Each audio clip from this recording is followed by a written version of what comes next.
Hey everyone, and good evening.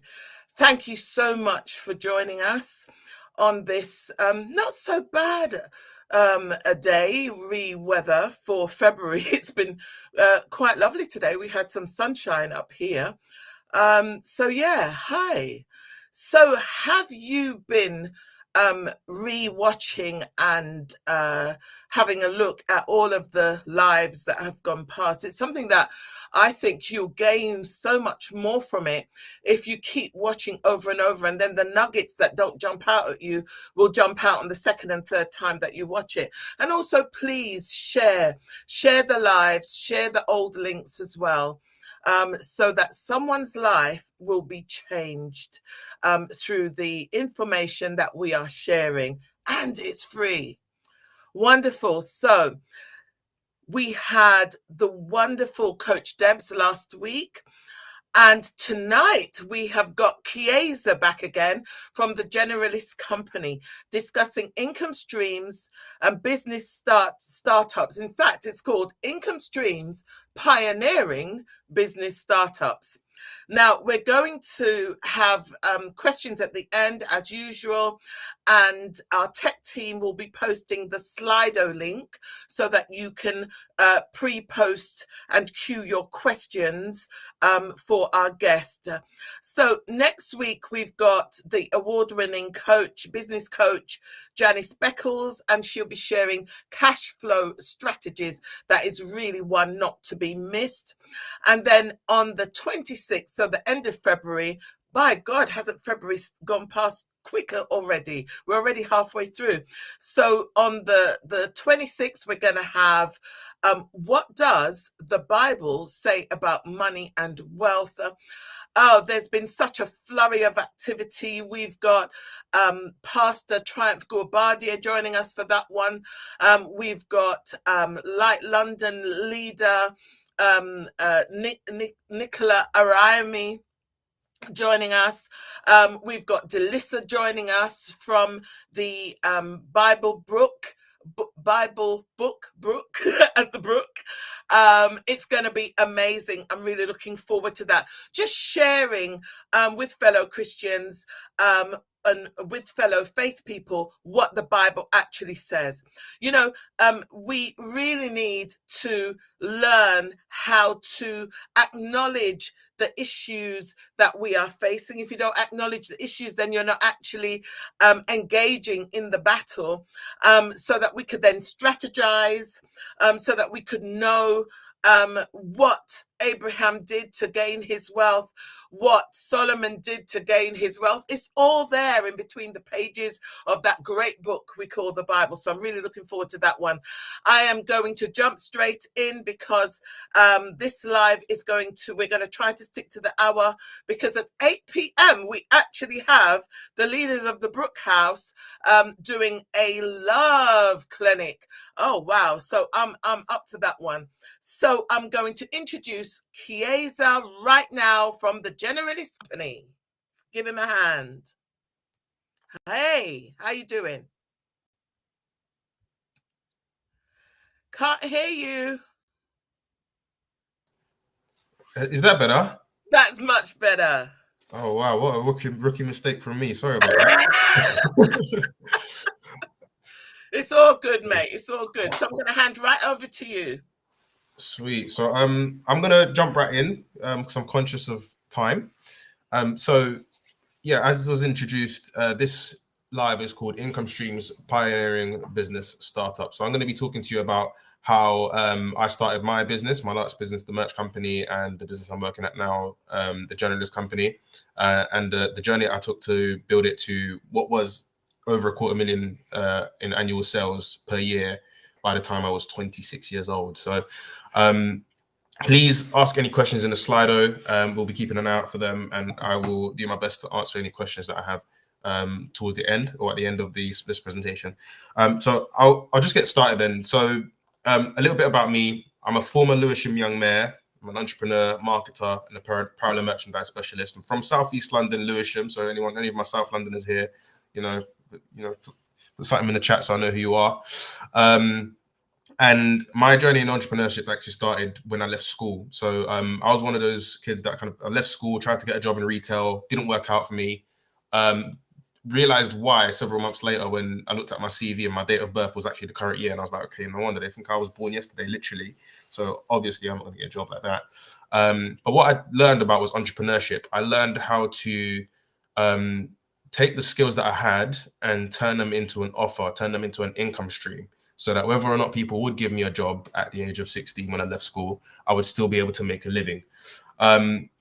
So that is kind of a short version of what I done. I left college, I left school, went to college, did a BTEC National Diploma in Art and Design, did AS Media Studies in the first year, EPQ in the second year, and then went to university, to the Montfort University. I did graphic design. Before I went to university, I became Lewisham Young Mayor, which I ran a whole marketing campaign for, and I won the campaign out of 25 candidates, which was great. Went to university, and then when I was in university in my second year is when I officially started my first business, which was a t-shirt printing and merchandise company. Since then, I've learned a whole ton of skills pertaining to entrepreneurship, marketing. That's what's evolved me into what is now called a generalist, where I have at least a little bit of skills in every area of business, whether it's vision, strategy, marketing, sales, operations, hiring, finance. I've had to do it, so I've learned those skills over time. So that's just some context and introduction into who I am, what I've done, where I've been. So now I'm a co-founder at the Generalist Company, and we help startups to grow and scale their business by generating strategies and executing them for them. So we come in, we do the thinking for you, we figure out what the problem is, create a solution, and then we go and do it. And we do that very, very fast. Now, why start a business? For me, it was several things. I didn't like the limitations of only having one way or one conventional way of earning a living, i.e. go to school, get a degree, get a job. That I have nothing against that, but for me, like I just had way more ideas than that would allow me to express. And also I felt very boxed in by that model of work, by that model of existence. How can I have all of these? How can I be bursting with all of these ideas, all these capabilities? I used to do music production, I used to perform, I used to I used to paint. I used to do hand drawings for people. My first hustle was like taking someone's picture and then hand drawing a sketch on A3 paper and then framing it up for them. That was my first hustle. How can I have all these ideas and I'm limited to just what a job wants me to do? And then even when I try and get the job, these people are not replying to me. Like it just I don't know. It just felt like a violation. Really, I was just like, I've got so much I can get done. So for me, it was uncapped income. If I get this right, sky's the limit. I can have control over my time and what I do, and how much I earn. Endless opportunities as well. You just never know where your business can take you if you get it right. You'd be so surprised. Like I've worked with, some celebrities. I've done loads of work with, musicians, YouTubers, etc. that have millions or hundreds of thousands of followers. Companies like Warner Music or Printworks London, which is a massive venue in South London. Spotify, YouTube. So I got to do that from a business that I started in my early 20s. Time, money, and freedom, and relationship freedom. So I like to be able to spend my time in the way I want to spend it on things that I believe are important and to give birth to ideas that I believe need to exist. I've kind of in my younger years, I was a lot more willing to take risks as well. So when it came to money, my viewpoint in my 20s was, do you know what? If there's a decade to screw up my life, it's probably now. So let me go and try things now. Let me experiment. Let me gain the skills. Let me go through the ups and downs now so that I can have a wider skill set, which is kind of the stage I'm getting to now. And you get to choose who you work to. If I get a client and I'm just not feeling it, I don't want to work with them. I can just be like, this ain't gonna work. Like it's not you, it's me. I can do that if I want to. And you grow in character as well. If you want to become, a better person, one of the ways to do it, if you have good intentions, is to start a business, because you suddenly become responsible not just for yourself, but for your clients, your stakeholders, your suppliers, loads of people. And you go through things that force you to grow in character, that force you to keep a level head, to stay cool headed, to deal with your challenges, your own personal challenges as well as external challenges. So that's why I start a business. Now, I hope I'm not going too fast, by the way. So please remember to ask any questions in the Slido link as we go. Right. So getting stuck in why start a business and how I grew my business to over 250K by the age of 26. So just for context now, I'm in my early 30s now, so that was a little while ago for me. But I will cover this through, I'll cover this through 8 steps, right? So a high level view of how I've done it was finding my secret sauce.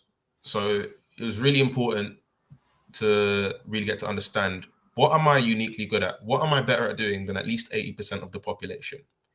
What do I have? Where do I have a superior skill set, knowledge base, or set of expertise? Identifying my ideal customer, creating a compelling offer. I'll go through them one by one. So, like I said, with creating with my secret sauce, I really took the time to understand where my strengths are, where my weaknesses lie.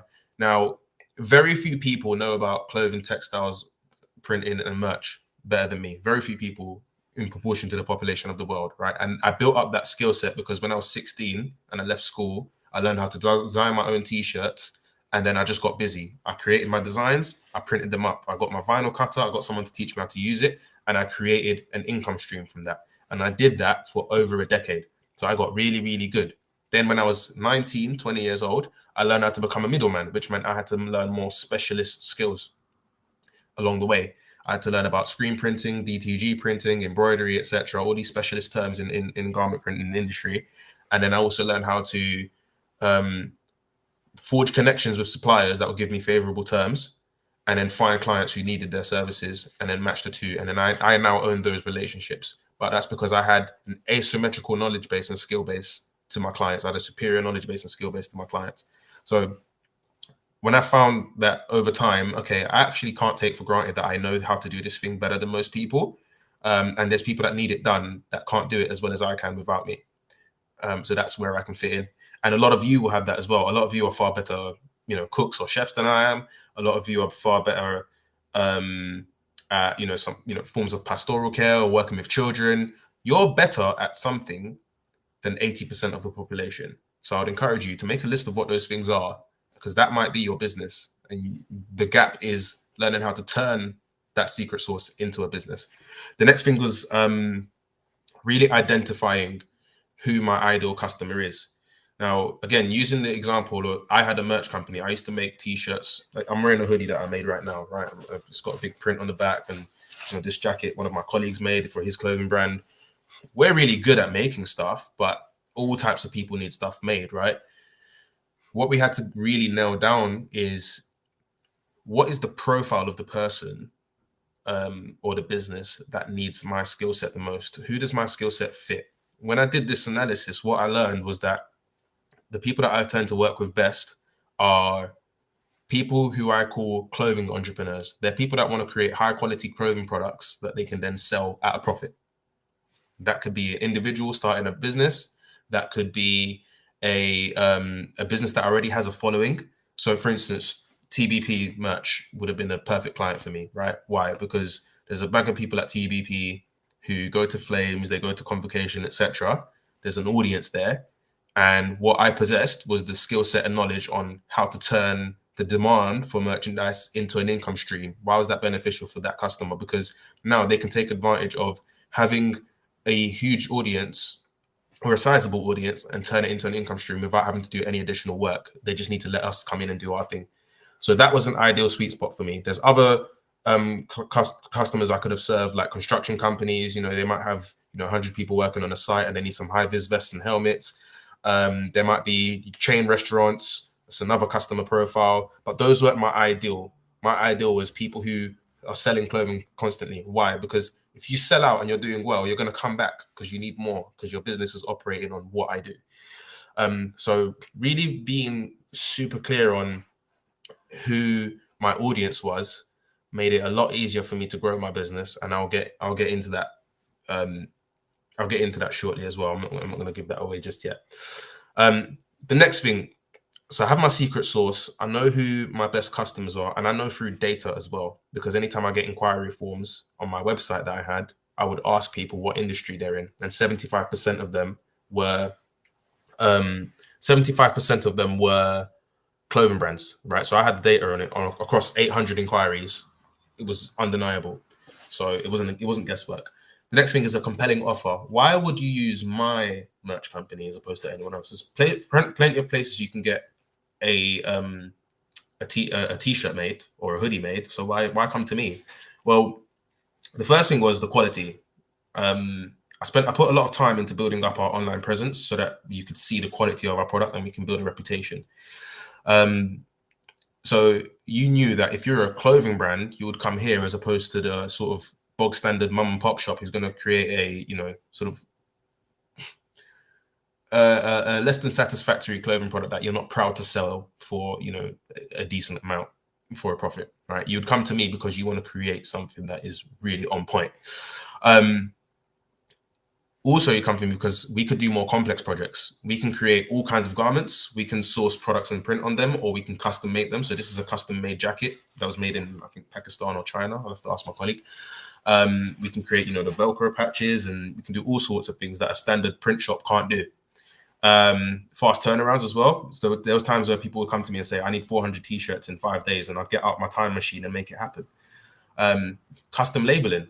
We could make woven labels and sew them into the inside neck. So these are small nuanced things that other print shops weren't offering in one package that made us different. So that's why, and who needs all of those things in one package? Well, it will be people trying to sell high quality clothing products, right? So then that's where we came in, a compelling offer. You can go and get 100 t-shirts cheaper from somewhere else. And when people would say that to me, they say, "Oh, well, we can just get these done down the road." I'd say, "Well, why haven't you? Why are you talking to me for? You should go there. It's fine. I'm not for you. It's okay." So that was it. Secret sauce, ideal customer. Really getting clear on who is it that you're serving. Your ideal customer is not everyone. If you say it's everyone, it's no one. A compelling offer. What is it that you do, especially or differently, that is more valuable to that ideal customer? The next step was learning how to attract customers. So it's all good if I know what I'm good at, if I know who I want to sell to, and if I know what I'm trying to sell. But if I can't find people to sell to, then it's a pointless exercise. Because without the be all and end all is that without customers, you don't have a business. At best, you've got a glorified hobby. There's so many business cards I've collected over the years, and they look nice and pretty, but it's like, are you selling? Are you buying? Is anyone buying? And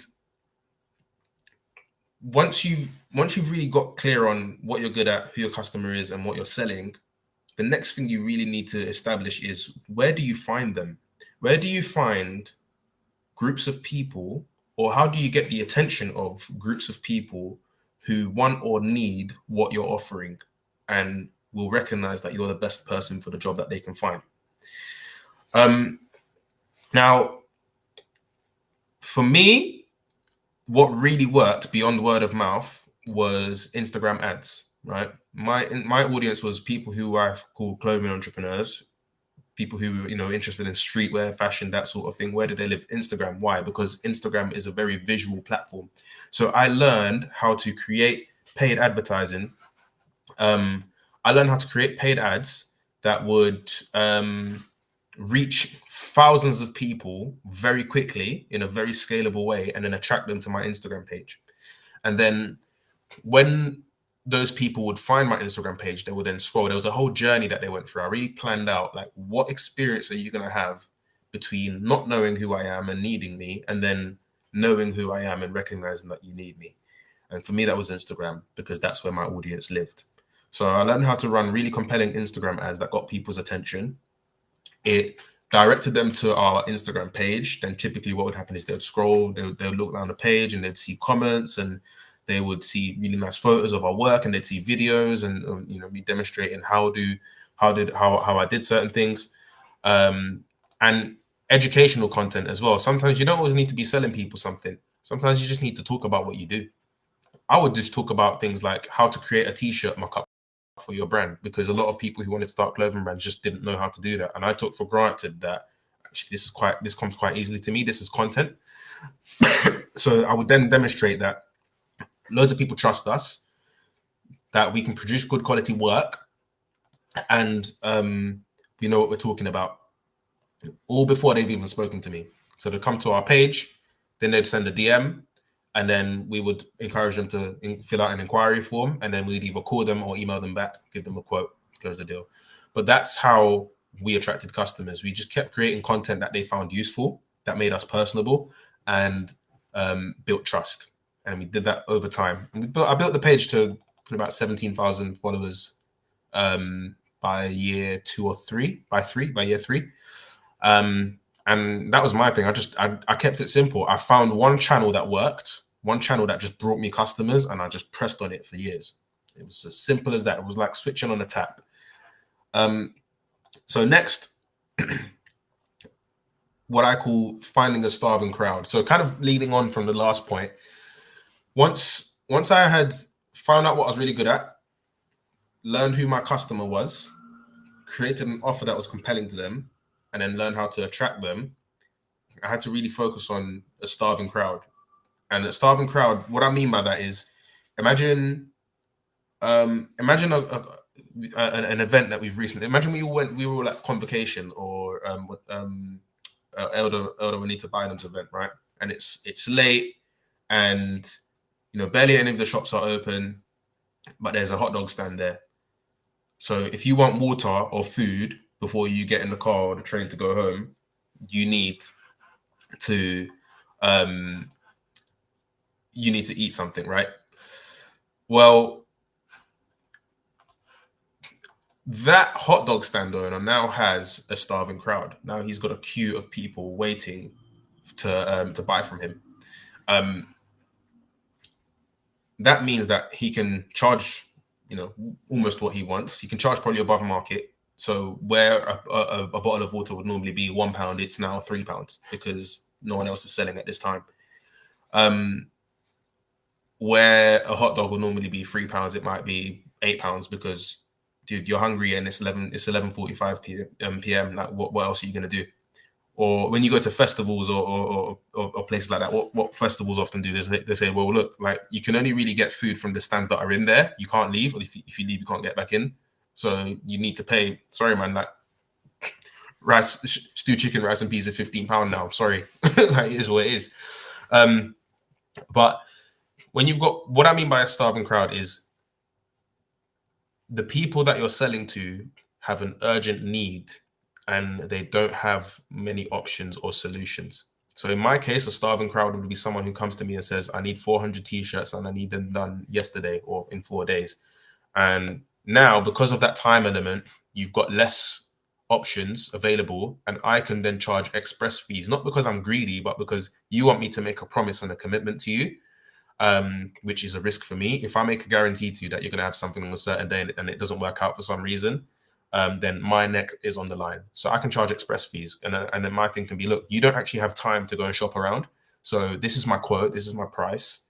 And you decide what you're going to do about it. And oftentimes they would go ahead, and I'd stick an extra 30% on. And my job was to make sure that it doesn't cost me more than normal or much more than normal to get the job done. But if something happens and I need to put the items in a courier, or if there's a fire that I need to put out, I will be covered so that I can then deliver on time.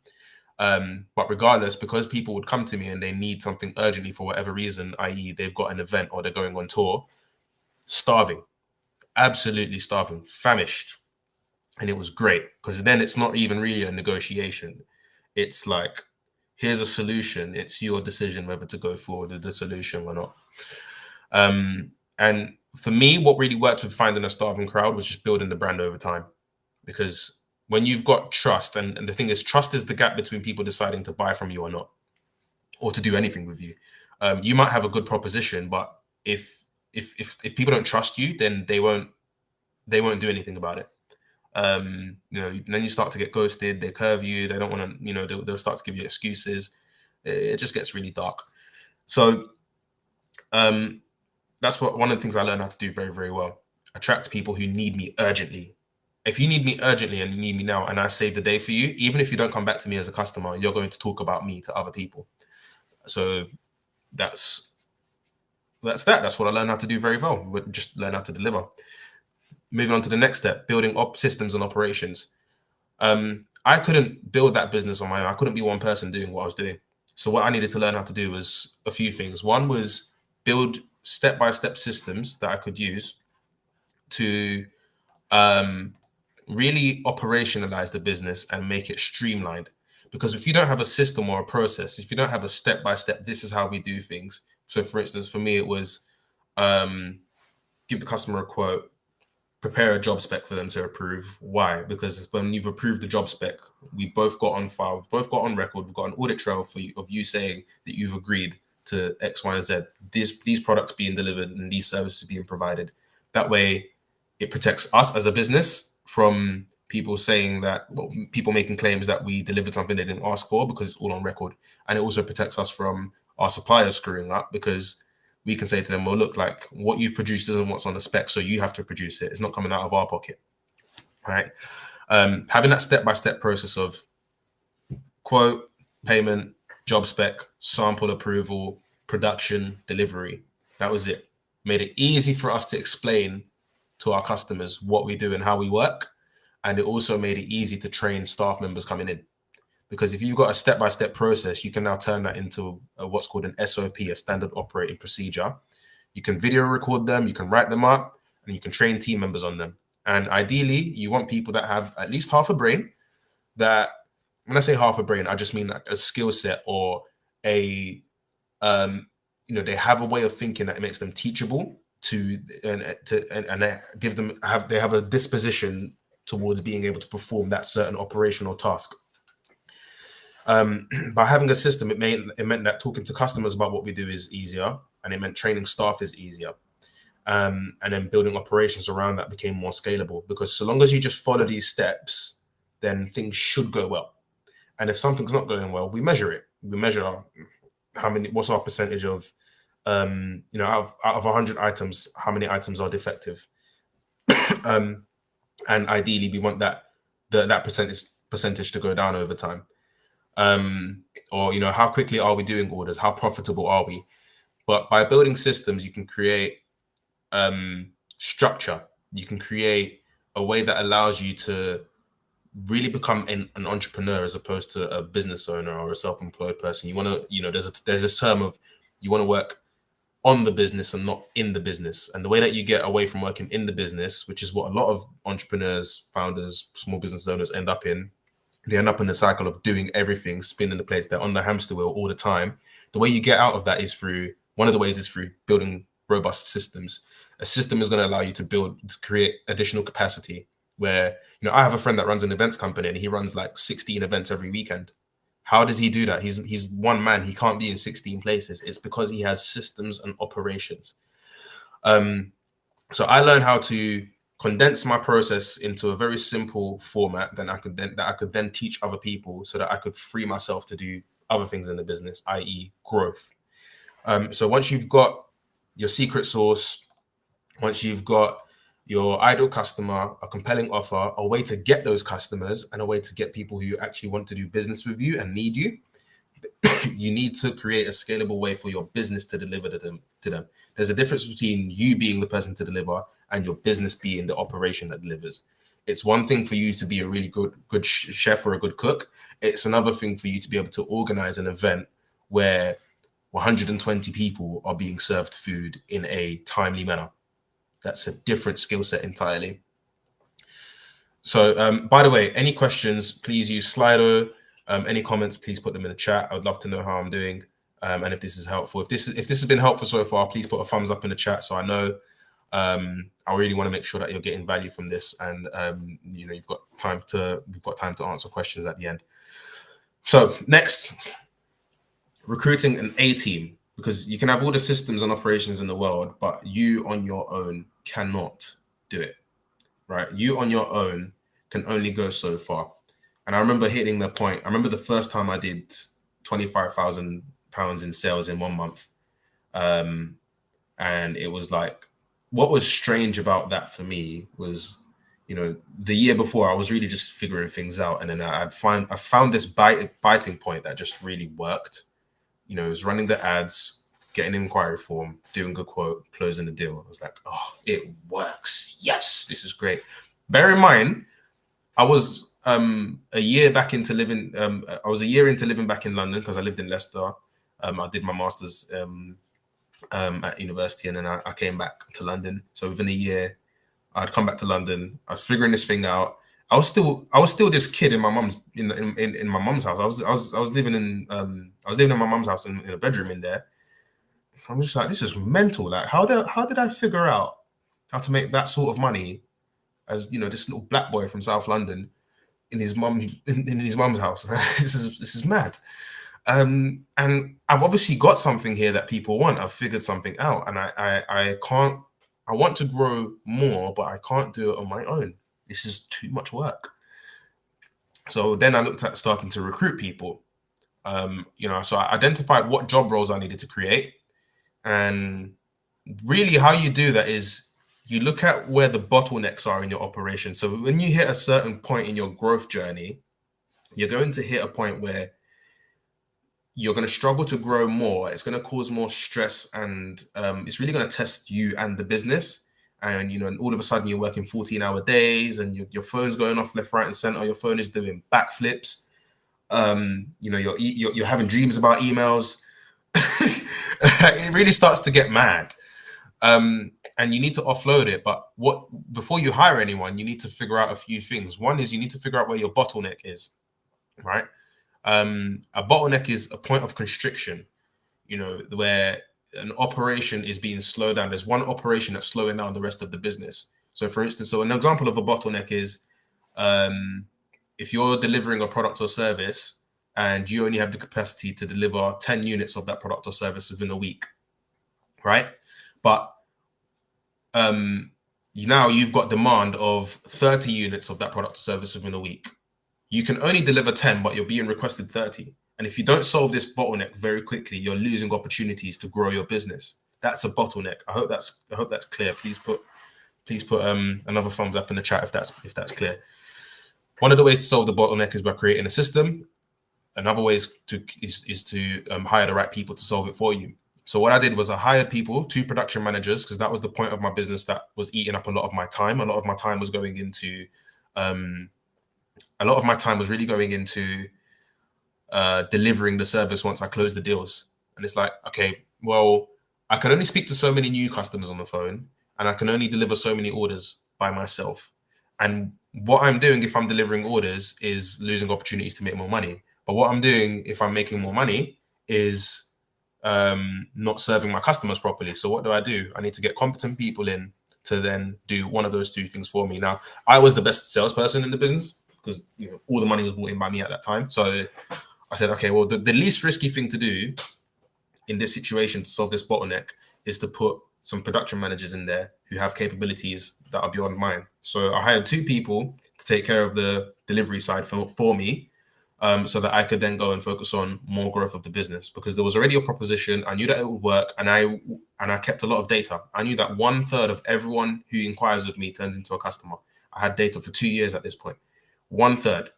There was just no doubt about it. If you come into my pipeline, if you come into my funnel, there's a 1 in 3 chance you will pay me within 2 weeks. And I had it, so I had confidence. I said, okay, well, that's the most risky thing to give away to people at the moment. So let me give the production side away, and then I will focus on the growth side. Now, if you get the right people in, it's a dream, because then you can really focus on doing the parts of the business that you're really good, really, really competent at, really valuable at. So moving on to the next step, strategy and finance. Now I'd started to transition from, a sort of small 1-person business to this operation that was growing. And I needed to start to learn how to think more strategically and also put my finance hat on. So then what I would do is I would try to create structure within the business. I really focused on what can I measure at a high level so that I can keep tabs on the health of the business. Now, every business is made of 7 key components, right? You got your vision and strategy, you got marketing, sales, operations or service delivery, finance, people and culture, and legal. So I need to look and see, okay, what do each areas of the business look like? What does our budget look like? And what are we going to do in each areas of the business? What do we have capacity for? So I needed to start to come to think like more of an entrepreneur. So that's how I built my business brick by brick, and just by really paying attention to areas that the business is doing well and what the market is saying, and then trying to build the capabilities within the business that it needed as I was going. And bear in mind, I was doing all of this for the first time. I come from a poor family. I didn't come from money like that, so I was really like learning as I was going. But I read a lot of books. I watched a lot of videos. I had a lot of entrepreneurs that I looked up to, that I followed. So I tried to take a leaf out of their books where I could. So I'm about to wrap up soon. Here's the thing: when you're starting a business, you need to really have a switch in mindset. It's not the same thing as having a job. It's absolutely different. And you might have caught me saying a bit earlier, there's having a skill, and then there's building a business that does the thing you're skilled at. There's being a cake maker, and then there's having a cake making business. There's being a child minder, and there's having a child minding business or a nursery. These are different things. They're different skill sets that you need to learn.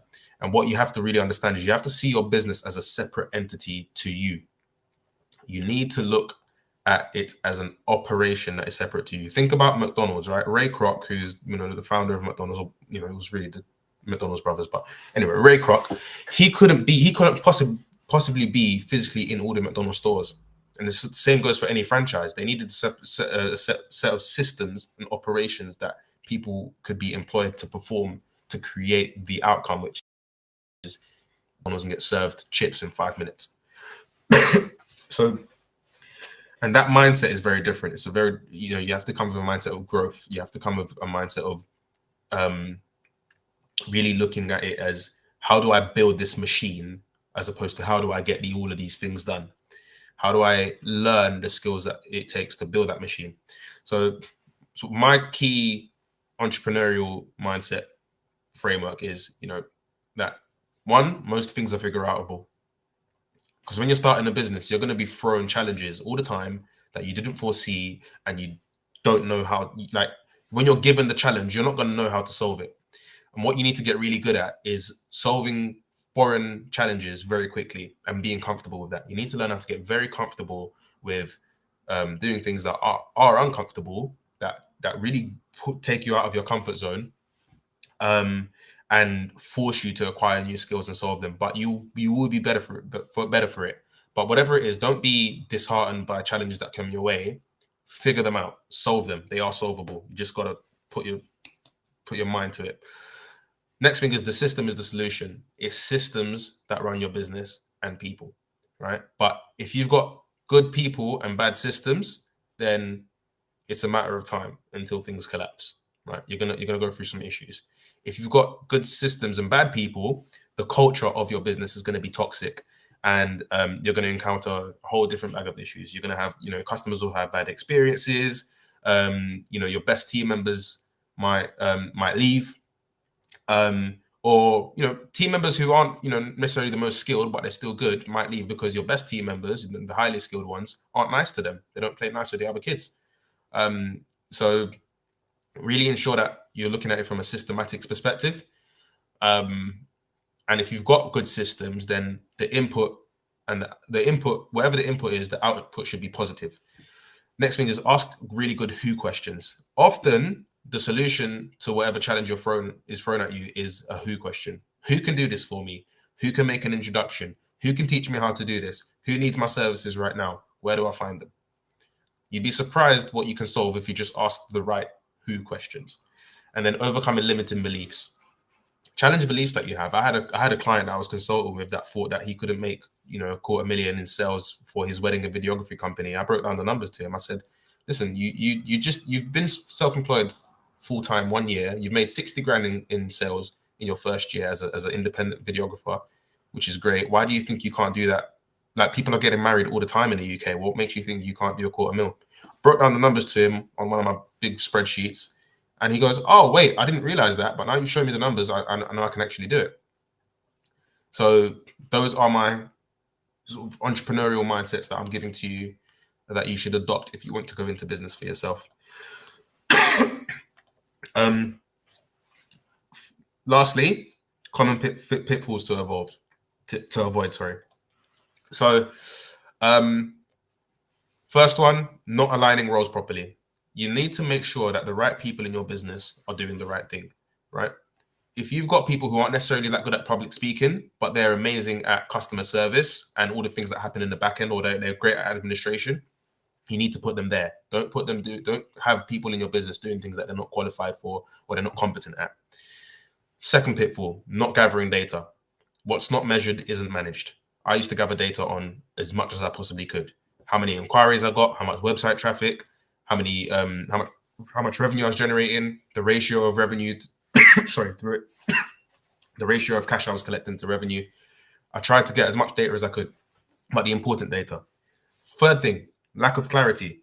If you're not clear on what you do, who you do it for, why you do it, and how you do it, it's a matter of time until everything comes crashing down. And then the fourth pitfall is oversubscription.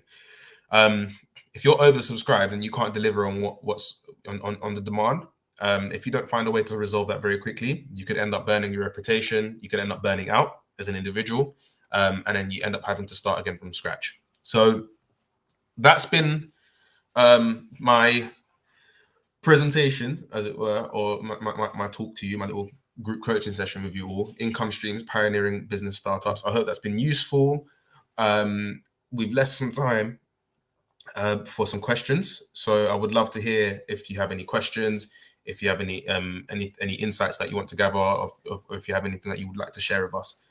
We have a little bit of time, so thank you all for tuning in and listening. Wonderful. Thank you so much, Chiesa. We could have done really with double the time, because I'm sure you had more meat on that bone for us to chew. But you know what? If you would like more information about what Chiesa has shared, just go to the brookfreedomnetwork.com. I'm sure it's in the chat. And you can use the discount code tonight of BFN Live 15. So again, we thank you so much, Chiesa, for spending your valuable time and sharing your nuggets with us. There are a few questions. I think there are 3 or 4. So someone is asking, it's anonymous, I am looking to transition from a 9-to-5 job to being self-employed. How easy would you say this process is, and what advice can you give? That's a very good question. I think it really depends on the individual and what your circumstances are. So, for instance, if you're in a space where financially you're pretty sound, like you have an emergency fund, you've got a consistent income, and you're not really that concerned on a day-to-day basis about just keeping the lights on, it will be easier for you on a financial level and a psychological level, because you just kind of have certain things covered. The trouble you're going to find is finding time, because the lion's share of your time and energy is going to be spent at your 9-to-5 job, and you've still got to go through this process of finding your secret sauce, finding your customer, finding, when you get them, getting the actual product or service over to them. So that's really going to be a really big challenge. And if you're starting off in a 9-to-5, you need to make sure that whatever you're selling is profitable out front. You're probably going to need to do what's called bootstrapping. So for instance, if you've got a 9-to-5 but you're really good at braiding hair, you could bootstrap. You could get a few customers and then hire a chair on a Saturday, and then you've at the very least collected enough of a deposit to cover renting out the chair to do the hair. But it really depends on what business you're in. If you've got a business that is selling digital products, then it might not be that difficult to actually create the products, but then your challenge is going to be finding customers. Who's going to buy your products for you? How are you going to build an audience? How are you going to build trust? And then another one of the things could be accountability. Like, do you want to do this enough that when you don't feel like doing what is necessary to build your business after your job, are you still going to carry on? Are you still going to come home? Are you going to do your 5 to 9 after your 9 to 5? And are you going to be consistent at it? Are you going to sacrifice, going to Nando's and going out with your friends and chatting on the phone late at night? Like there's a lot of sacrifices you need to make if you're going to go from 9 to 5 to full-time self-employment. Yeah. And there's a lot that could challenge you psychologically as well, because during that process, you might feel like this isn't working. It's 9 to 5 is easier. There's there doesn't seem to be any opportunities. Like, a lot can creep into your mind that will stop you from doing this. So it's like, it's really down to how much faith do you have and how much willpower. I will say, like, whether you're a believer or not, people who are founders and entrepreneurs have a great deal of faith, yes. Whether it's in themselves or whether it's in God. Like, when I was in the world and I was launching my businesses, I had for some reason, I just felt like, this has got to work out. And if it don't, then I'm going to deal with that at the end of it. But this is too compelling of an idea for me to have, that, like, this is how I know the sign of a real founder or business owner. Actually, if you can live with yourself not seeing it through to the end, it's probably not for you. Because every founder that I come across is someone who, they would have been sick to their stomach if they just gave up. Yes. So that's my... Yeah, it becomes a driving force, doesn't it? It's almost like, I'm a mother of 5, so it's almost like birthing a child. You have got to see it through to the end, and you cannot let that baby die.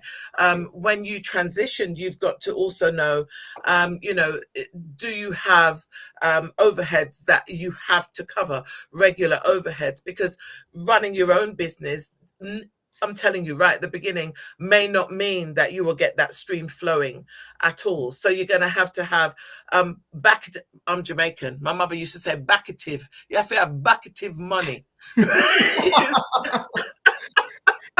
It's true. It's so true. And the thing is what, like, a lot of people, especially in the beginning, they don't recognize that. And I think I mentioned this already, right? Your business is a separate entity to you. It has its own finances. Yes. It has its own bank account. Yes. I did the cash flow forecast live 2 weeks ago.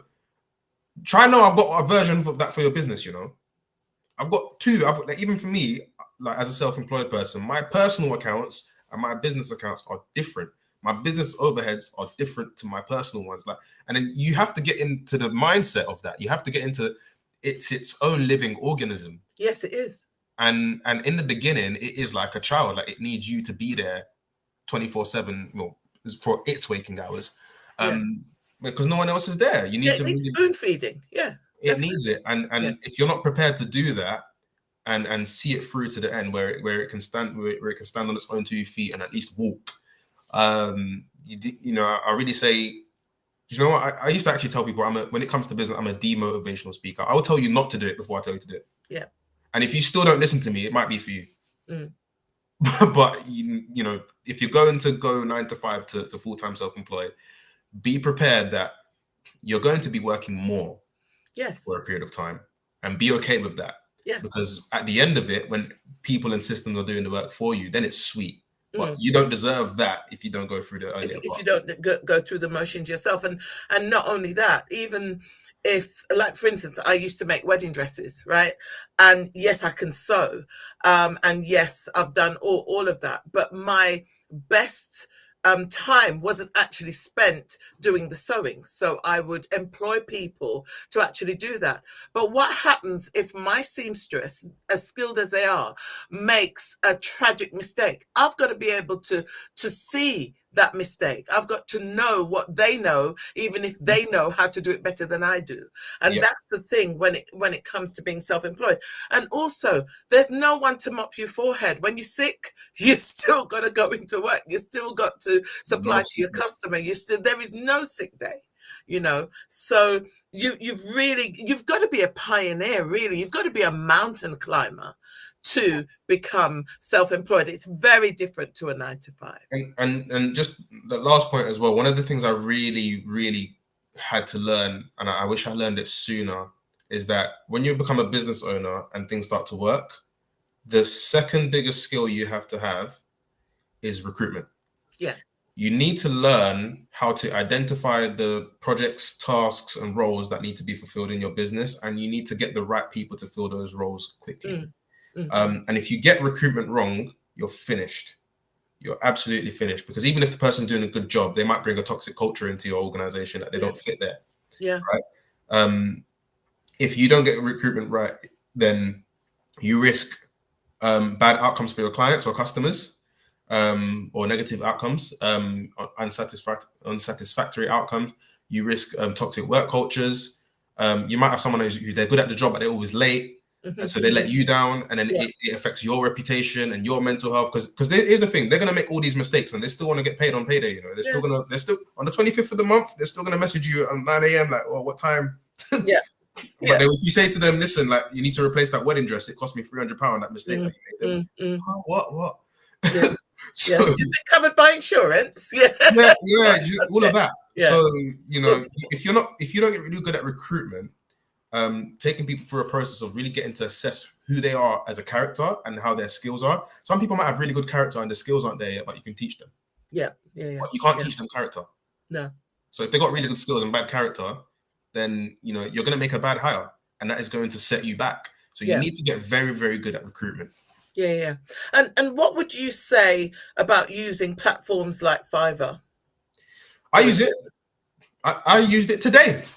Oh wow! I used it today. I needed something done very quickly, and I hired the guy today, and he's 80% done with the job today. Wonderful. I hired another guy on Fiverr 2 weeks ago. He was great at the first job and rubbish at the second job, because the second job is slightly different. Yeah. So this time around, when it came to hiring someone on Fiverr for a small little project I needed done, I just went through a process again. I said, okay, this is exactly what I need done. I wrote out a very comprehensive brief. You know, everything was for a website project. And then I put the call out. I attracted all the candidates, and I looked at who's responding to me fast, who's got 5-star reviews, who's got the most reviews that are 5 stars, who's quoting me good prices, who can do it quickest. And I went for the guy that ticked all the boxes, and it was perfect decision. Wonderful. And that's really good, because platforms like that actually frees up your time so that you, the creator, you, the driving force, can then maybe work on another higher project that will bring you in something else. So it's learning to delegate as well, isn't it? Absolutely. If you get good at delegation and you create systems for it. So like, even when I was giving the example of my process, right? I get a client for the merch. I do a job spec. I do a detailed, comprehensive spec of what needs to be done. You approve it, and then we approve it. Cool. That's a set of instructions. After that, if something goes wrong, it's someone else's head on the chopping block. It's either my supplier, my staff, or I've had cases where the customer said that they got the order wrong. I said, look at the spec. This is what you approved, and here's a 3-minute video, audio recording of our phone conversation of you approving it too, to cover yourself. So, you can delegate more effectively when you have a process, because then you know you can give people all the information that they need up front. So the 5 people that I just hired, I gave them everything they needed up front, so there's no confusion. And then I have a detailed process for project managers, etc., that I work with on the back end when I'm doing my website projects and branding. So if something goes wrong, then I'm gonna know where it was. That makes delegation a lot easier for me, because I have a spec of what needs to be done, who needs to be the person to do it, when is it due, what's the budget, and just eliminate any confusion. And that's really good. But then obviously you have an analytical mind as well as a creative one, which is quite unusual for a creative to also be analytical. What about the people that are just creative and all they want to do is produce and create? Same thing, recruitment. Can you find a partner or a business manager or someone to fill the gap? If not everyone needs to have an analytical mind, but you need to be good at choosing the right people. Okay, wonderful. That's true of life in general. Yeah, it is. That's just true of marriage partners, business partners, whatever partner. Okay, so Tech has just reminded me that we've got several questions coming in. So the next one is, how do you deal with employees that have the knowledge but is trying to take over and doesn't give the other team players space to grow? Oh, this is HR. You gotta put your hand on their shoulder and have a conversation. I think it depends on what you mean by have the knowledge. Like, knowledge of what? Knowledge of the thing that your business is doing, or I need to understand that a bit more. But I think when you say trying to take over, like they're trying to kind of pull their weight, or the example I use is when they're the football player on the field, but they don't pass the ball to anyone else. Yeah. You have to speak to them privately first, and kind of get them to acknowledge, like, get them to basically explain their thinking and their behavior, and demonstrate to them that, listen, this is a challenge for the rest of the team members. Give them an opportunity to correct themselves, because some people don't realize how they're being yet, and you need to work that out. Like, because if it's a thing of you're doing it on purpose to rub people up the wrong way, you need to go because you're trying to be toxic. Yeah. If it's a thing of, do you know what, the way that I am being is harming other team members, but I'm not aware, then I can work with that. Because if you got self-awareness and you said, you know, I didn't realize that I was being like that with people, so I'm going to make a change, and I can see that demonstrated, then that's fine. And if they don't change after you've acknowledged, after you've had that conversation, then you have to decide how you're going to deal with that, which might lead to dismissal. Yeah. Right. The other question I think you touched on a little bit, but I'm going to ask you anyway. How do you develop effective delegation? Get very clear on what needs to be done, how it needs to be done, and when it needs to be done. You start with that. Then you translate those things into a task or a project or an assignment or a role. So you create a job description, a project brief, or an assignment brief that clearly outlines what needs to be done, what outcomes are expected, the timeline, the budget, and the spec of the person who needs to do it. Wonderful. Well, John Mark likes that response. He says, that's a good response. Well done, Chiesa. Okay. Last question. What do you do when you have hired the wrong person? You've got to turn into Alan Sugar.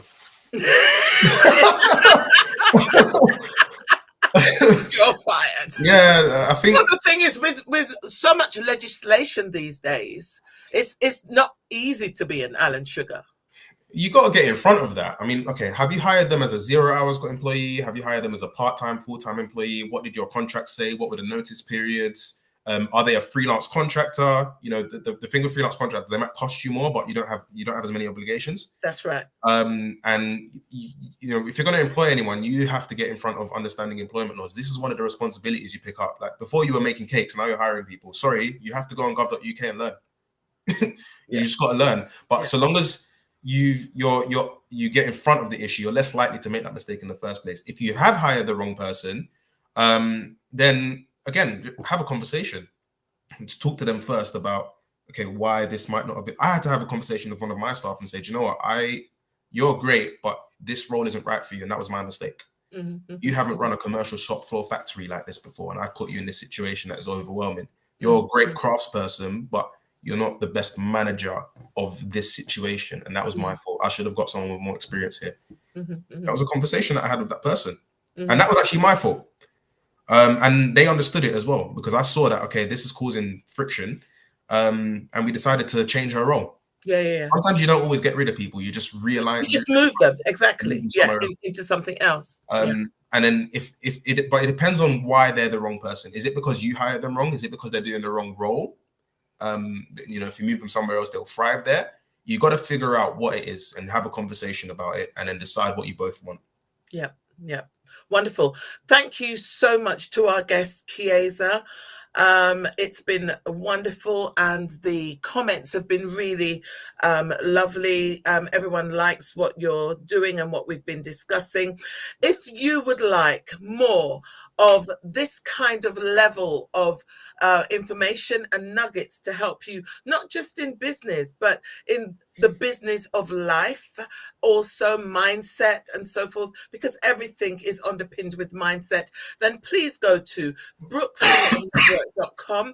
We also have several free sections on there, so we're not all about money. There are several free sections on there. There is a BFN blog that you can sign up to join, and it's free. And all of our team members, Chiesa is now a team member of the BFN, all of us periodically will be in there dropping some nuggets for you. So get stuck in, see what we're all about.